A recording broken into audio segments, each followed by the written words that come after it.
Hello guys, welcome back to our channel. I hope everyone fine and doing well. This video is about Steve Jobs' reading list. Yes guys, I have shared Steve Jobs' 10 books that he loved to read. Before start this video, kindly subscribe to our channel, so that you will get update from our channel. Okay, let's get into the video. Atlas Shrugged by Ayn Rand. Individualists, Unite.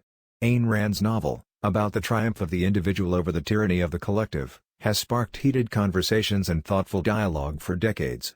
Some of the celebrities mentioned on Mother Jones praised the book for its achievements and compelling characters, such as Rob Lowe and Billie Jean King. There's even an Atlas Society of Individualists who celebrate the power of one, as brought to life in Rand's novel about Dagny Taggart's railroad efforts, Hank Rearden's struggles with the steel industry, and the mystery of John Galt. Moby Dick by Herman Melville. Melville is a talented, if long-winded, author whose masterpiece remains the story about an elusive whale, and its mad pursuer, Captain Ahab. The narrator is not the only character with an exotic biblical name, Ishmael, and there are as many themes to be had as fish in the sea. Moby Dick is a strangely destructive whale, who seems to take delight in capsizing and destroying the life of whaling vessels. Captain Ahab's thirst for avenging his lost leg and ship proved to be his undoing.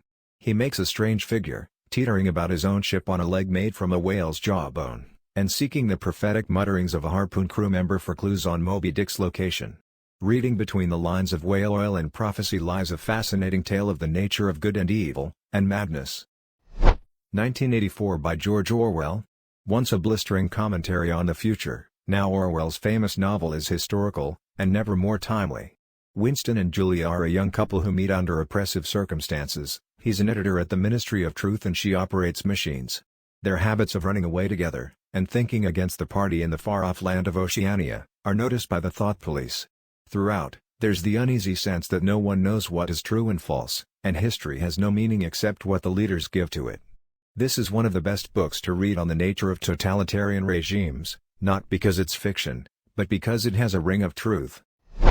The Innovator's Dilemma by Clayton M. Christensen. Out of Harvard Business School Press has come a must on the business book list, Christensen's explanation of why technology changes can derail established companies. He points out the strengths of the companies who use best management practices, listening, aggressive investment in customer demands, but get sideswiped by the paradigm shifts that inevitably happen when disruptive technologies emerge. The cheaper and simpler technology of disk drives, for example, became increasingly more convenient to customers, who then demanded enough to establish the technology in the marketplace, above its competitors. Be Here Now by Ram Dass. This illustrated guide to yoga was made popular in the 1970s, and truly lives up to its name. From psychedelic experimentation, to the path of inner discipline, Ram Dass explains why living in the present moment is an all-powerful spiritual concept.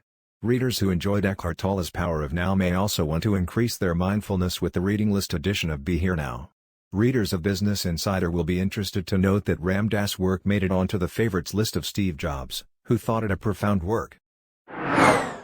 Zen Mind, Beginner's Mind by Shunryu Suzuki.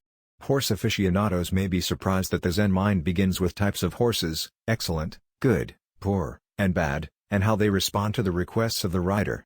The paradoxes of growth and appreciation, struggle and enlightenment, situation versus being, are scattered throughout this 1970s classic. The virtues of remaining alert and observant are linked with parables and examples, such as carefully watching the rising of bread. Not surprisingly, Steve Jobs added Suzuki's work to his favorites list, along with Be Here Now. The Autobiography of Yogi by Paramahansa Yogananda. This autobiography has made it onto the reading lists of Steve Jobs, who read it annually, Zen Columbus, and blogger Ashram Girl. According to Elvis Presley's former spiritual advisor, Larry Geller, it apparently even made an impact on the consciousness of the King of Swing. The author shows an appreciation for the Western mind's demand for verifiable detail, while offering insights from a long line of Hindu yogis practicing mindfulness for many centuries. One of the most impactful chapters centers around a story of the author and his brother having a competition on the subject of God's providence. A long trip would have to be made without provision for food and without dependence on begging. Yogananda later began the Self-Realization Fellowship in the United States. Diet for a Small Planet by Frances Moore Lepay. The winner of the Green Prize for Sustainable Literature, for the Santa Monica Library, Lepay, made her mark with this book in the 1970s, and has since written over 15 more. Though the author may not have begun the global conversation on sustainable living and dietary responsibility by vegetarian cooking, she certainly has fueled the fire. Recipes including tofu, whole grains, and legumes are woven around personal stories and insights on politics and population growth. Per the Ottawa Citizen, the author did propagate a current misconception about the incompleteness of protein, so it may be important for accuracy to add a later addition to the book list. Inside the Tornado by Jeffrey A. Moore. Inside the Tornado is great follow-up to a favorite book of business readers, Crossing the Chasm. Using real-life examples of high-tech highs and lows such as Oracle and WordStar, Moore shows how to tame the tornado of global e-commerce. Busy executives may be especially interested in Moore's description of the operational cycle of a company once it has achieved industry recognition.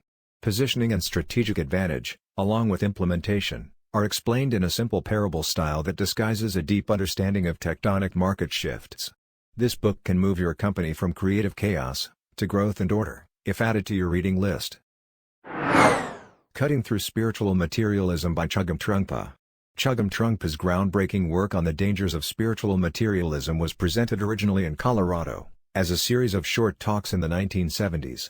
Years later, the material was striking enough for Steve Jobs to add it to his extensive reading list, along with Daniel Kotke. Calling the process of the spiritual walk a subtle process, Trungpa outlines Buddhist philosophy and explains how spiritual growth is related to suffering, confusion, and the discovery of enlightenment beyond the tyranny of the ego. Readers looking to expand their book lists may also want to see Trungpa's other works, such as The Myth of Freedom and The Sacred Path of the Warrior. I hope you liked this video. Share your thoughts in the comments section. Have a great day! Thanks for watching this video. I hope you enjoyed it. Follow me on Instagram, link in the description. Stay connected, #LearnSomething. Bye.